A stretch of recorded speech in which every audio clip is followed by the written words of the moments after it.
రెండేళ్ల నుంచి కాంగ్రెస్ పార్టీ దేన్నైతే నమ్ముకుందో మళ్ళా ఒకసారి అదే అస్త్రాన్ని బయటకు తీసినట్టుగా అనిపిస్తుంది.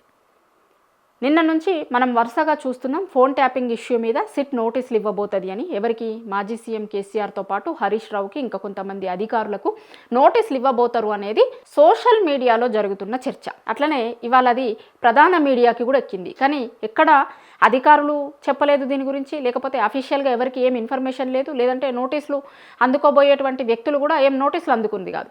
కానీ నిన్నటి నుంచి విపరీతంగా దీని మీద చర్చ జరుగుతుంది. దీని చుట్టే ఒక చర్చని జరిగేటువంటి ప్రయత్నం చేస్తున్నారు. ఎందుకు చేస్తున్నారు, దేనికి అనేటువంటి దానికి చాలా సింపుల్గా మనకి ఆలోచించుకుంటే అర్థమవుతుంది.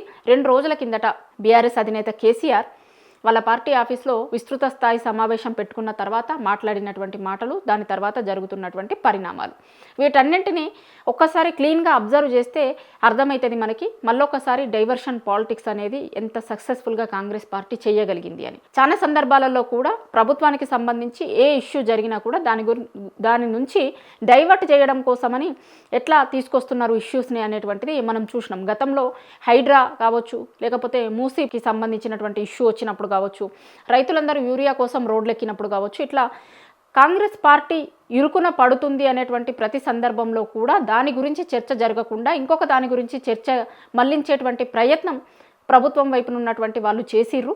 సో మళ్ళా ఒకసారి మొన్న కేసీఆర్ మాట్లాడినటువంటి దాని మీద చర్చ జరగకుండా ఒక చర్చను డైవర్ట్ చేసేటువంటి దానిలో భాగంగానే ఇప్పుడు సిట్ నోటీసులు అనేటువంటి లీక్ ఇచ్చిర్రు అనేది కొంతమంది అనుకుంటున్నటువంటి మాట. గతంలో ఫార్ములా ఈ కార్ రేసు, దాని తర్వాత కాళేశ్వరం, ఇప్పుడు ఫోన్ ట్యాపింగ్, వీటన్నింటి మీద కూడా ప్రతిసారి ప్రభుత్వంకి సంబంధించి ప్రభుత్వం మీద విపరీతమైనటువంటి ఒక చర్చ జరుగుతున్నప్పుడు, వ్యతిరేకత వస్తుంది అనుకున్నప్పుడు, హైడ్రా కూల్చివేతల సందర్భంగా చాలా విపరీతమైనటువంటి చర్చ తెలంగాణ వ్యాప్తంగా మొత్తం హైడ్రా చుట్టే తిరిగింది. ఆ హైడ్రా చుట్టూ తిరుగుతున్నటువంటి చర్చను పక్కదారి పట్టించాలి కాబట్టి ఆ రోజు ఒక ఇష్యూని తీసుకొని వచ్చి దాని చుట్టూ వారం 10 రోజుల పాటు దాని చుట్టే చర్చ జరిగేటట్టు చూసిరు. అంటే డైవర్షన్, ఒక ఇష్యూ నుంచి ఇంకొక ఇష్యూకి తెలంగాణ ప్రజలను ఆలోచించేటువంటి వాళ్ళనందరినీ కూడా ఇంకొక ఇష్యూ వైపు డైవర్ట్ చేయడం. 2 ఏళ్ల నుంచి కాంగ్రెస్ పార్టీ సక్సెస్ఫుల్గా దీన్ని చేయగలుగుతుంది. వాళ్ళు చెప్పినటువంటి 6 గ్యారంటీలు, 420 హామీలని సక్సెస్ఫుల్గా అమలు చేయలేదు. కానీ డైవర్షన్ పాలిటిక్స్ చేయడంలో మాత్రం కాంగ్రెస్ పార్టీ చాలా సక్సెస్ఫుల్గా 2 ఏళ్ల నుంచి చేస్తుంది డైవర్షన్ పాలిటిక్స్ని. సో మళ్ళీ ఇప్పుడు ఒకసారి సిట్ నోటీసులు ఇస్తారు వీళ్ళకి అనేటువంటి దాని మీద ఒక చర్చ అంతా జరిగే ప్రయత్నం జరుగుతుంది. నిన్నటి నుంచి కూడా దాని మీద చర్చ జరుగుతుంది. అయితే మొన్న తెలంగాణ భవన్లో కేసీఆర్ చాలా స్పష్టంగా ఏం చెప్పారు అంటే 2 ఏళ్ళు టైం ఇచ్చినాం, ఏ ప్రభుత్వాలకైనా సరే ఎవరికైనా సరే ఇమీడియట్గా చేసేదానికి అవకాశం ఉండదు కాబట్టి కొంత టైం ఇవ్వాలనుకున్నాం మేము. ఆ టైం ఇచ్చినాం. ఆ 2 ఏళ్ల టైం అనేటువంటిది ప్రభుత్వంలో 40% అయిపోయినట్టే.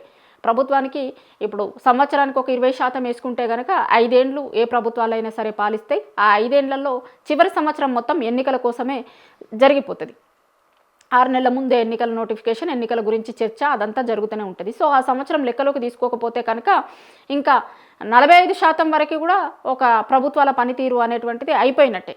కానీ ఆ సంవత్సరాన్ని లెక్కలోకి తీసుకుంటే కనుక 40% టైం అయిపోయింది ఇప్పుడు కాంగ్రెస్ ప్రభుత్వానికి. ఈ 40% టైం అయిపోయిన దాంట్లో ఏమన్నా చేసిర్రంటే ఏమీ లేదు. వాళ్ళు 100 రోజుల్లోగా 6 గ్యారంటీలు అమలు చేస్తామని చెప్పారు. 100 రోజులు కాదు, 2 సంవత్సరాలు అయిపోయింది. సో ఏ ఇష్యూ మీద చేసింది ఏం లేదు. దాంతోపాటు ఇరిగేషన్కి సంబంధించినటువంటి ఇష్యూ చాలా పెద్ద ఇష్యూగా ఇప్పుడు కాంగ్రెస్ పార్టీ ముందుంది. ఎందుకంటే తెలంగాణ ఉద్యమం జరిగినన్ని రోజులు తెలంగాణ ఉద్యమం జరిగిందే నీళ్లు, నిధులు, నియామకాల కోసం. అందులో నీళ్ళకి సంబంధించినటువంటి ఇష్యూ, తెలంగాణలో ఉన్నటువంటి రైతులందరూ కూడా సాగునీటి కోసం, తాగునీటి కోసం ఇబ్బంది పడుతున్నటువంటి టైంలో తెలంగాణ రాష్ట్రం మాత్రమే దీనికి పరిష్కారం అని తెలంగాణలో ఉన్నటువంటి ప్రజలందరూ కూడా నమ్మిర్రు. తెలంగాణ ఉద్యమంలో ఆ రోజు ప్రజలందరూ కూడా భాగస్వాములయ్యారు.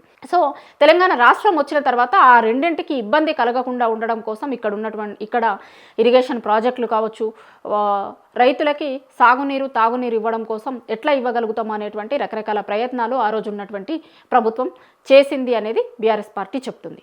అయితే ఇప్పుడు కాంగ్రెస్ అధికారంలోకి వచ్చిన తర్వాత తెలంగాణకి రావాల్సినటువంటి నీళ్లలో అన్యాయం చేసే దిశగా కాంగ్రెస్ ప్రభుత్వం అడుగులు వేస్తుంది. దీన్ని ఎట్టి పరిస్థితుల్లో మేము సహించాం, దీనిపైన ఫైట్ చేయబోతున్నాము అనేటువంటిది మొన్న బీఆర్ఎస్ అధినేత కేసీఆర్ వచ్చి మీడియా ముందుకు వచ్చి మాట్లాడిండు. దాని మీదనే వాళ్ళ పార్టీ విస్తృత స్థాయి సమావేశం కూడా పెట్టుకుంది. ఎక్కడికక్కడ ఎమ్మెల్యేలు కావచ్చు, వాళ్ళ పార్టీలో ఉన్నటువంటి వాళ్ళందరూ కూడా ఈ నీళ్లపైన ఆయా నియోజకవర్గాలలో వాళ్ళ దగ్గర ఉన్నటువంటి జనాలందరికీ కూడా అవగాహన కల్పించాలి, మీరందరూ దాంట్లో ఉండండి అనేటువంటి మెసేజ్ని ఆ రోజు వాళ్ళ అధినేత కేసీఆర్ వాళ్ళ పార్టీ నాయకులకి ఇచ్చిండు. సో దీని మీద బహిరంగ సభలు కూడా పెట్టబోతున్నాము అనేటువంటిది బీఆర్ఎస్ పార్టీ అనౌన్స్ చేసింది. ఎట్టి పరిస్థితుల్లో దీన్ని విడిచిపెట్టేటువంటి సమస్య లేదు. తెలంగాణ రైతులకి అన్యాయం జరుగుతున్నటువంటి దాని విషయంలో మేము ఫైట్ చేస్తాం. ఇంకొక అడుగు ముందుకేసి ఎట్టి పరిస్థితుల్లో వేటిని కూడా వదిలే సమస్య లేదు, నేనే వస్తా, ఒక్కొక్కరి తోలు తీస్తా అనేటువంటి మాటల్ని కూడా కేసీఆర్ నోటి నుంచి విన్నాం. సో దాని తర్వాత 2 రోజుల నుంచి విపరీతమైనటువంటి చర్చ కేసీఆర్ ప్రెస్ మీట్ పైన కావచ్చు, ఆ రోజు జరిగినటువంటి ఇష్యూస్ పైన కావచ్చు, తెలంగాణ సమాజంలో విపరీతమైనటువంటి చర్చ జరుగుతుంది. సో ఆ చర్చ జరుగుతున్నటువంటి టైంలోనే సిట్ నోటీసులు, ఫోన్ ట్యాపింగ్కి సంబంధించిన అనేటువంటి ఇష్యూని తెర మీదకి తీసుకొచ్చిర్రు అనేది బీఆర్ఎస్ పార్టీ చెప్తుంది. ఇప్పటివరకు ఎట్లాంటి నోటీసులు ఏమీ రాలేదు, కానీ అసలు రానటువంటి నోటీసులు ఇవ్వబోతున్నారు అనేటువంటి వార్తనే ఒక పెద్ద లీకు. ఇంకా అది ఇవాళ ప్రధాన పత్రికలకి బ్యానర్ ఐటెంలుగా అయింది అనేది మనం చూస్తున్నాం. అయితే ఇంకో విషయం ఏంటి అంటే, అసలు నోటీసులే రాలేదు, దీని మీద చర్చే జరగలేదు, అన్ని లీకులకు సంబంధించిన వార్తలైనప్పుడు ఇట్లాంటి లీకుల మీద కూడా కేంద్ర మంత్రి బండి సంజయ్ గారు స్పందించడం, అసలు నోటీసులే రాలేదు, ఏమీ జరగలేదు, కానీ నోటీసులు ఇస్తాము అనే నిర్ణయాన్ని స్వాగతిస్తున్నాము అని బండి సంజయ్ నిన్న ప్రకటించేసారు. దీని మీద కూడా ఒక చర్చ జరుగుతుంది. అసలు చాలా సందర్భాలలో కాంగ్రెస్ ప్రభుత్వం అధికారంలోకి వచ్చిన తర్వాత చేస్తాము అని చెయ్యనటువంటి ఏ పనుల మీద ప్రశ్నించేందుకు బీజేపీ నాయకులకి టైం ఉండడం లేదు, కానీ ఇస్తాము అనేటువంటి నోటీసులు ఇవ్వబోతున్నారు అనేటువంటి లీకు వార్తల మీద కూడా స్పందించేంత టైం బీజేపీ నాయకులకు ఉంది అనేది బీఆర్ఎస్ నాయకులు మాట్లాడుతున్న మాట. అసలు చర్చే జరగకముందు దాన్ని ఇస్తాము, ఇవ్వబోతున్నాము అనే నిర్ణయాన్ని స్వాగతిస్తున్నాము అని దాని మీద మాట్లాడడం, అది కేంద్ర మంత్రి స్థాయిలో ఉన్నటువంటి నాయకులు మాట్లాడడం చూస్తే అసలు ఏం జరుగుతుంది, ఎంత ప్లాన్డ్గా ఒక ఇష్యూని డైవర్ట్ చేసేటువంటి ప్రయత్నం చేస్తున్నారు కాంగ్రెస్ బీజేపీలు కలిసి అనేది బీఆర్ఎస్ నాయకులు మాట్లాడుతున్నారు. తెలంగాణ సమాజంలో కూడా ఒక చర్చ జరుగుతుంది.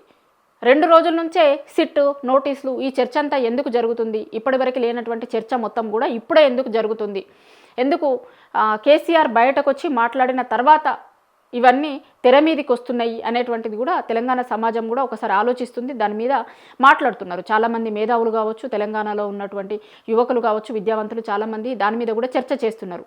ఎందుకు 2 రోజుల నుంచి కేసీఆర్ వచ్చి తెలంగాణ భవన్లో మాట్లాడిన తర్వాత నీళ్ల గురించి ఒక చర్చ జరుగుతున్నప్పుడు మళ్ళీ సిట్కి సంబంధించినటువంటి చర్చ ఎందుకు తెర మీదకి వస్తుంది, ఎందుకు ఇష్యూ డైవర్ట్ అవుతుంది అనేది తెలంగాణ సమాజం కూడా చాలా క్లారిటీగా చూస్తుంది. జరుగుతున్నటువంటి పరిణామాలను, మాట్లాడుతున్నటువంటి మాటలను చూస్తున్నారు. కానీ ఒకటైతే స్పష్టంగా కనిపిస్తుంది, ఇన్ని రోజులు ప్రభుత్వం ఏ విధమైనటువంటి డైవర్షన్ పాలిటిక్స్ని చేసిందో మళ్ళా ఒకసారి ట్యాపింగ్ లీకులు ఇచ్చి అట్లాంటి డైవర్షన్ పాలిటిక్స్కి తెరలేపింది అనేటువంటిది తెలంగాణలో ఉన్నటువంటి వాళ్ళందరూ కూడా మాట్లాడుకుంటున్నారు.